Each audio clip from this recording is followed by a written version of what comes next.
Argumento tem o privilégio de conversar hoje com José Damião de Lima Trindade. Importante ativista dos direitos humanos, Damião é procurador do Estado de São Paulo, membro do Grupo de Trabalho de Direitos Humanos da PGE e autor do importante livro A História Social dos Direitos Humanos. Em um momento em que o país hesita em acertar contas com o passado e que a expressão direitos humanos é constantemente ultrajada, Damião tem coisas importantes a dizer. Acompanhe a sua conversa com Márcia Semer na edição de hoje de Argumento, Advocacia Pública em Ação. Damião, é um prazer receber você aqui no programa Argumento para a gente falar um pouco de advocacia pública e direitos humanos. Prazer é meu, Márcia. Primeiramente, vou perguntar para você o que eu já perguntei para outros colegas que vieram aqui, que tem essa interface com os direitos humanos como você. Qual a relação entre direitos humanos e advocacia pública? Uma relação necessária, né? Uma vez que nós, como advogados públicos, temos a obrigação de, no mínimo, fazer valer os preceitos constitucionais, legais, antes de mais nada, aqueles referentes a direitos humanos, né? Ou seja, o Estado ele tem que se pautar com respeito à Constituição e às leis do país, né? Então, como advogados públicos, nós obrigatoriamente temos que olhar a realidade da administração e do cidadão sob a ótica da defesa dos direitos humanos, sem dúvida nenhuma.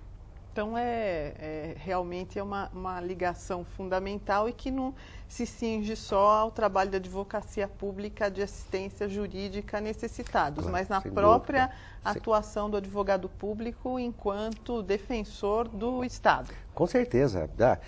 Defender os direitos humanos é defender a Constituição e as leis. E o Estado tem que curvar-se à Constituição e às leis, né? O advogado público da Secretaria de Segurança não pode ser conivente com crimes perpetrados por policiais. O advogado público da Secretaria da Justiça não pode ser conivente com impedimentos do acesso à justiça. O advogado da Secretaria da Saúde, ele tem que estar ali para saber que o direito à saúde é um direito humano fundamental, constitucionalmente assegurado, e assim por diante, em todas as consultorias. E da mesma forma, a advocacia contenciosa, não é? Os direitos humanos, eles perpassam todos os ramos e todos os braços do direito em geral, né? Damião, você, quando atuava na Procuradoria-Geral do Estado, você foi Procurador-Geral do Estado por 30 anos. Geral não. Procurador do Estado. Sim. Por 25 anos. 25 anos. Você atuou por muito tempo na consultoria jurídica da Secretaria da Saúde e atuou também no gabinete do Procurador-Geral, cuidando dos processos referentes à anistia, sim, ainda na década de 90. Isso. Você poderia relatar um pouco esse trabalho? Que trabalho que o advogado público, o procurador do Estado fazia nesses processos? É o seguinte, o artigo 8º do ato das disposições constitucionais transitórias, ele prevê um tratamento diferenciado no que toca à questão previdenciária a quem obtivesse anistia política, ou seja, a quem demonstrasse haver sido um perseguido político, um preso político, vítima de maus tratos, né? E por força desse artigo, então, o governo do Estado, naquela ocasião, criou uma comissão, mediante um decreto, que tinha por finalidade receber requerimentos e examinar as provas anexas a esses requerimentos e mesmo produzir provas próprias, emitindo ao final um relatório recomendando ou não recomendando a concessão da anistia política a cada requerente. E passaram pela nossa comissão centenas eu não sei precisar o número de memória, mas foram centenas de casos e na esmagadora maioria deles a anistia era procedente. E essa comissão... E no que consistia essa anistia, para quem está nos Esta declaração de anistia era para fins previdenciários. Ela assegurava que o requerente que estivesse no regime da Previdência Social, no regime geral, ele teria assegurado a aposentadoria integral, né? Mesmo que fosse sem completar a carga necessária de 35 anos, né, de trabalho. Ou seja, era um benefício que o Estado concedia como forma de minimizar o dano que essas pessoas haviam sofrido com prisão, com tortura, com exílio, não é? Com perda de parentes. Não é? E a comissão, ela continua até, se eu não me falha a memória, até o ano de 2002, embora eu tenha permanecido nela até o ano 2000, coincidindo com a gestão do Dr. Márcio Sotelo Felipe. E o trabalho de vocês era de analisar as provas propriamente Exatamente. Ditas? As provas propriamente ditas. Geralmente eram provas documentais, né? Grande parte delas, cópias de documentos do Arquivo Público do Estado de São Paulo, em especial do arquivo do antigo DOPS.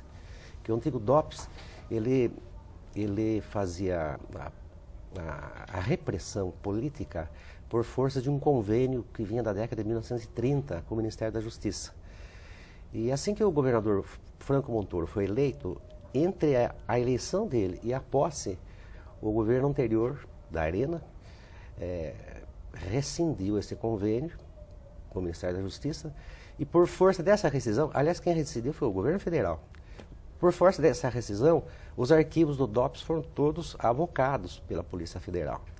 E ali permaneceram durante cerca de 2 anos, evidentemente sendo vasculhados com a pretensão de se eliminar provas dos crimes do Estado.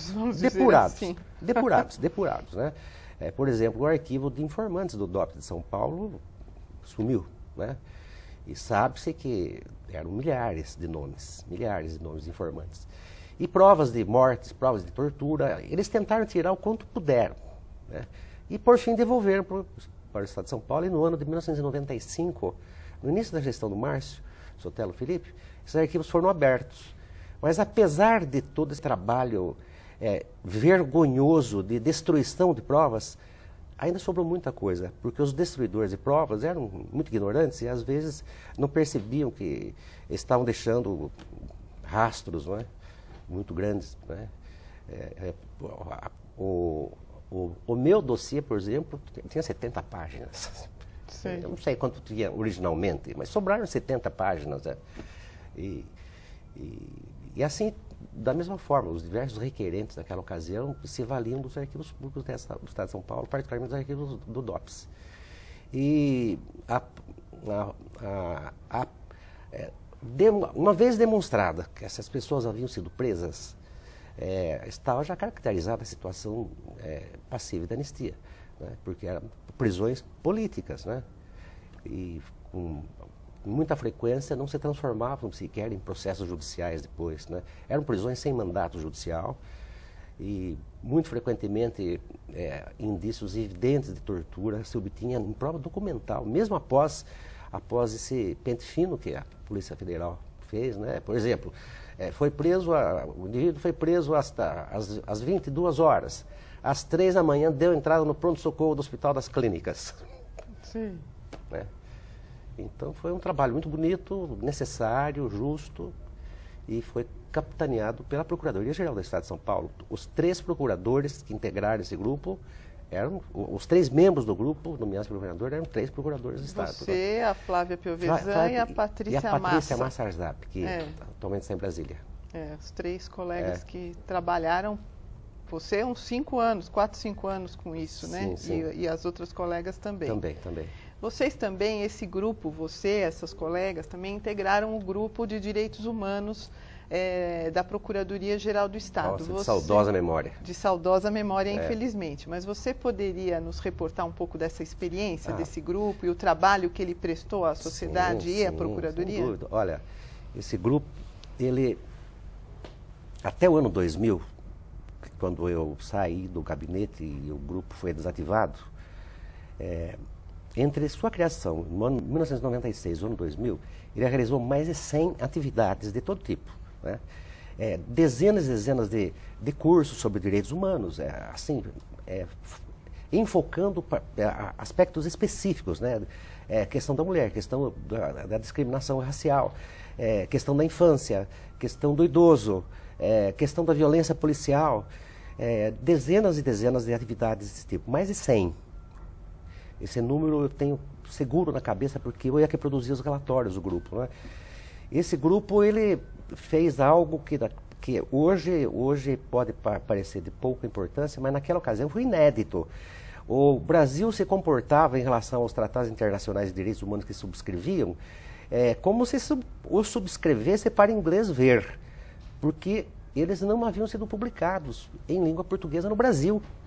Se um operador do direito qualquer, se um juiz quisesse aplicar a Convenção Interamericana de Direitos Humanos numa sentença, ele não tinha acesso ao texto da sentença. Então o grupo se propôs a fazer um trabalho de garimpo e recolher os 15 mais importantes, mais abrangentes tratados internacionais de direitos humanos subscritos pelo Brasil e publicá-los em livro pela Procuradoria-Geral do Estado. Foi um trabalho difícil de conseguir esses tratados.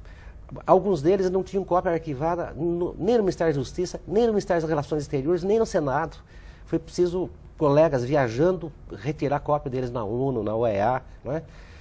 Mas, enfim, ao cabo de um ano de trabalho, contando-se a tradução desses textos também, não é? Ficou pronto o livro, a Procuradoria-Geral do Estado fez uma primeira edição de 10.000 exemplares, foi distribuído para juízes, membros do Ministério Público, procuradores do Estado, distribuído para todas as bibliotecas e faculdades de direito do Estado de São Paulo. E teve uma procura muito grande, saíram depois outras edições menores, foram todas publicadas pelo Centro de Estudos da Procuradoria-Geral do Estado. O curioso foi que, poucos meses após esse livro ter sido publicado, a Procuradoria do Estado começou a receber telegramas e cartas. Naquele tempo o e-mail ainda era incipiente, né? Telegramas e cartas de juízes do Brasil inteiro, de advogados do Brasil inteiro, de professores de direito do Brasil inteiro, pedindo a indicação de alguma obra doutrinária, de comentários àqueles tratados. E nós respondíamos invariavelmente: olha, se os próprios tratados não estavam publicados, muito menos os comentários desses tratados. Daí o grupo se propôs a escrever um segundo livro comentando tratado por tratado. Então foi a primeira obra doutrinária sobre os tratados de direitos humanos que se publicou também no Brasil, né? E depois foram publicados mais 2 livros também sobre a legislação de direitos humanos no Brasil, infraconstitucional. E todas essas obras com muita procura, né? E esse grupo também participou de campanhas importantes. E o que é muito interessante é que o grupo, no seu momento de maior crescimento, chegou a ter perto de 30 membros, e todos eram voluntários. Ou seja, nenhum de nós era dispensado dos seus afazeres normais na Procuradoria-Geral do Estado. Ao contrário, esse trabalho era acumulativo. E esse trabalho, ele não se prestava também para pontuar em concursos de promoção. Ou seja, as pessoas que integraram esse grupo eram realmente vocacionadas. Entendiam como necessário e importante a promoção, a defesa e a educação em direitos humanos, né? E por isso que eu digo, é um grupo de saudosa memória, viu? É mesmo, Damião. Hoje em dia, na Procuradoria do Estado, nós temos a Escola Superior da Procuradoria-Geral do Estado e o próprio Márcio Felipe aí que você implantou o curso de pós-graduação em Direitos Humanos. Isso, implantou o curso de pós-graduação. Você já teve a oportunidade de dar aula nesse curso. Você poderia também falar um pouquinho sobre a importância disso e da subsistência da permanência aí desse curso? Os cursos de pós-graduação em Direitos Humanos no Brasil são todos eles muito recentes, né? A própria Faculdade de Direito da Universidade de São Paulo criou seu primeiro curso há poucos anos atrás. Eu não sei informar você o número de vagas que é oferecido atualmente no mestrado em Direitos Humanos na USP. Mas no ano de 2005, o mestrado em Direitos Humanos da maior universidade brasileira oferecia 5 vagas apenas. 5. Imagina uma universidade pública abrir um curso com 5 vagas, né? É muito pouco. E muito pouco. E o curso de Direitos Humanos da PUC é um pouco mais antigo, mas ainda são muito raros em termos de Brasil. Da importância da Escola Superior da Procuradoria-Geral do Estado de São Paulo ter criado o seu próprio curso de Direitos Humanos e com a quantidade grande de vagas. E oferecendo essas vagas não só para procuradores, mas para operadores do direito, funcionários públicos, de modo geral, né? Então é uma iniciativa das mais louváveis e espero que seja duradoura.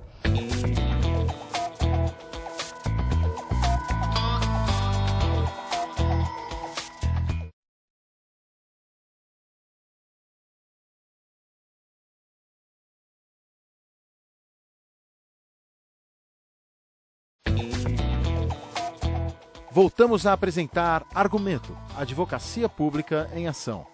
Damião, tem 3 temas que estão na ordem do dia com relação a direitos humanos no país e que tem uma relação direta com o Estado e, portanto, vão ter também uma relação direta com a atuação da advocacia pública.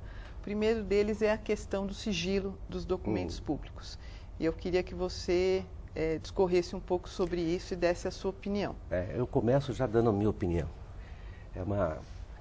É uma vergonha que o Estado brasileiro, que se pretende democrático, mas ainda não completou a transição para a democracia, mas que se pretende democrático, viole um direito constitucional, que é o direito à informação, o direito do povo brasileiro ter informação a respeito da sua própria história, sobre a ação do seu Estado. Até se pode imaginar as razões que levam a se produzir uma lei como esta que nós temos em vigor, que abre a hipótese de sigilo eterno. Sigilo eterno. Eu não sei se há algum outro país do mundo que conviva com uma vergonha como essa, com uma coisa ridícula como essa. Eu dizia há pouco que eu posso até imaginar alguma das razões pelas quais mentes atrasadas querem manter o sigilo, porque, por exemplo, na Guerra do Paraguai parece que o desempenho das Forças Armadas Brasileiras na Guerra do Paraguai tem um nome: genocídio. O Exército Brasileiro praticou genocídio no Paraguai. Né? Matou 80% dos paraguaios do sexo masculino, inclusive crianças. Isso está documentado e é público no Paraguai. No Brasil não é público. Os nossos documentos estão escondidos. Eu posso imaginar que não se traga público os documentos referentes à Guerra de Canudos, na década de 1890, porque, novamente, o Exército Brasileiro cometeu genocídio em Canudos. Né? Eu posso imaginar porque não se quer trazer a público documentos da ditadura Vargas, porque foi ali que foi inaugurado de modo sistemático a ditadura pelo Estado brasileiro, que continua até hoje, com outras vítimas apenas, mas continua até hoje. Não é? Eu posso imaginar porque não queiram abrir os documentos da ditadura militar, porque eles, se existirem ainda, se não foram todos liquidados, eles mostrarão que o Estado brasileiro sujou suas mãos de sangue. Né?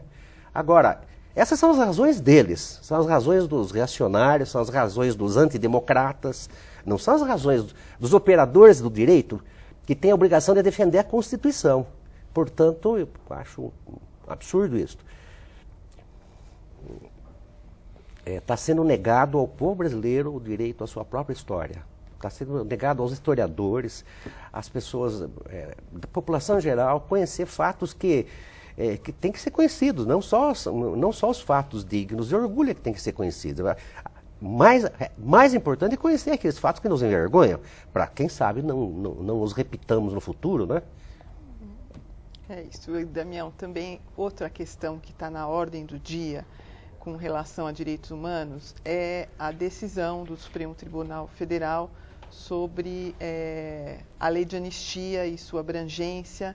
Enfim, aí, na verdade, contrariando a decisão da Corte Interamericana de Direitos Humanos. Eu também queria te ouvir sobre isso. Eu procuro um adjetivo, mas eu não encontro um adjetivo ameno, sabe? Eu acho que o Supremo Tribunal Federal portou-se de modo lamentável com essa decisão. Com essa decisão, o Supremo Tribunal Federal, ele se coloca na contracorrente de toda a jurisprudência dos tribunais internacionais de direitos humanos, que repetidamente vem considerando essas leis de autoanistias, que as ditaduras se consideram a si mesmas, como inválidas, né?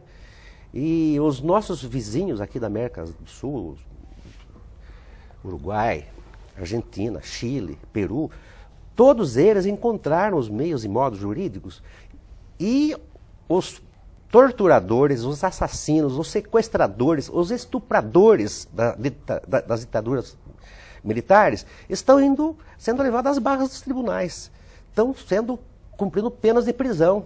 Né? O Brasil solitariamente mantém a autoanistia que a ditadura se autoconcedeu e se recusa a oferecer aos assassinos, torturadores, estupradores, aquilo que eles negaram aos assassinados, aos torturados, aos presos, que é o devido processo legal. Né? Quer dizer, na medida que nós consideramos, tapamos o sol com a peneira, né? E consideramos que a anistia cobre crimes contra a humanidade, que são imprescritíveis, nós estamos dando uma fiança para os torturadores e assassinos de hoje. Já foi até academicamente demonstrado que os países que passaram por ditaduras militares e que após as ditaduras, no processo da justiça de transição, os torturadores, os assassinos foram processados, julgados com direito de defesa e, se provado, punidos, as polícias desses países são muito menos violentas do que as polícias dos países como o Brasil, em que não houve justiça de transição completa, em que os assassinos torturadores de ontem não foram punidos. De modo que os assassinos torturadores de hoje se sentem de mãos livres para continuar sujando suas mãos de sangue. É o que eu penso. E o último tema, porque infelizmente o nosso programa está chegando ao fim, é a questão da Comissão da Verdade. Como é que você vê Comissão da Verdade que será implantada aí? Eu vejo que ela poderá ser uma comissão da verdade, de verdade, ou poderá ser uma comissão de meia verdade. Né? Depende da configuração final que ela tiver. O projeto de lei enviado ao Congresso Nacional, que está no Senado, em fase final de discussão, é um projeto que tem sérias falhas. Ele, por exemplo, admite que a comissão realize sessões secretas, a portas fechadas. Que diabo de verdade nós queremos trazer a lume se o próprio processo de obtê-la admite sigilo? Esse projeto também, ele admite que documentos que a Comissão da Verdade tiver acesso, a critério da comissão, não sejam divulgados. Né? Esse projeto de lei não dá autonomia financeira para essa comissão. Já vimos exemplos de outras comissões, por exemplo, no Haiti, e que a comissão simplesmente tinha que andar com o pires na mão. Né? Ou seja, tem vários problemas nessa comissão. Outro problema, implantou-se um período muito grande de investigação, que veio de 1946 a 1988, 42 anos, para investigar em 2 anos, que é a duração do mandato dos membros da comissão. E são só 7 membros dessa comissão, ou seja, está se construindo uma tarefa impossível. Nas áreas de direitos humanos, cresce o temor e a suspeita de que essa comissão que esteja sendo montada seja simplesmente um jogo para a plateia internacional, um jogo para a Corte Interamericana de Direitos Humanos. Só que a Corte Interamericana de Direitos Humanos, agora em 2012, voltará a examinar se o Brasil cumpriu ou não a sentença, no caso da Guerrilha do Araguaia, que condenou o Brasil a abrir os arquivos, a criar a Comissão da Verdade, a julgar e processar os torturadores de antes. O Brasil, mais uma vez, vai ficar na arena internacional numa posição horrível, né? Uma posição de quem rompeu com o direito internacional. Veremos o que a presidenta Dilma fará a esse respeito, né? Porque, no limite, a responsabilidade será dela, inclusive pela nomeação dos 7 membros da comissão, que são outra incógnita. O projeto, por incrível que pareça, admite que policiais e militares integrem essa comissão. Ou seja, é botar a raposa para tomar conta do galinheiro, não? É isso, Márcia. Damião, queria agradecer muito a tua presença aqui. Eu que agradeço. Dizer que é sempre um prazer recebê-lo. Muito obrigado, Márcia. Você que é um amigo, né? E é um colega maravilhoso e que presidiu essa associação aqui dos procuradores do Estado de São Paulo como ninguém. Então, quero te agradecer muito e agradecer também a todos que nos assistiram e convidá-los para que estejam conosco assistindo o programa Argumento na próxima semana.